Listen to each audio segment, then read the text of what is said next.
इलेक्शनचं वातावरण आहे, वारं कोणाचं वाहत आहे? वारं तर माहितीच वाहत आहे. आपल्या विभागातील जसे विजय बापू शिवतारे यांच्याकडनं बऱ्याच प्रकारचे कामं झालेले आहेत. त्यांनी आतापर्यंत आपल्या कचऱ्याचं काम असं तिथं कचऱ्याची समस्या त्यांनी दूर केलेली आहे.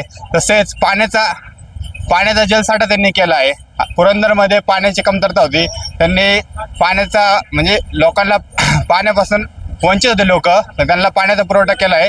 नक्कीच यावर्षी विजय बापू शिवतारे आमदार होऊन फिक्समध्ये निवडून येतील. तुमचं गाव कुठलं?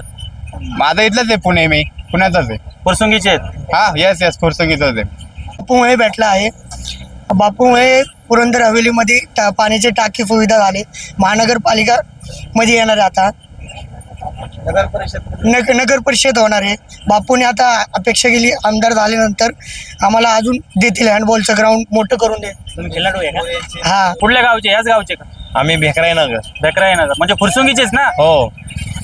सध्या इलेक्शनचं वातावरण चालू आहे, तुम्हाला काय वाटतं कोणाचं वारं वाहत आहे? विजय बापू शिवतारे. अच्छा, बापूंनी काय असं केलंय की तुम्हाला वाटतं? प्रश्न सुटलाय, आता कमी झालाय.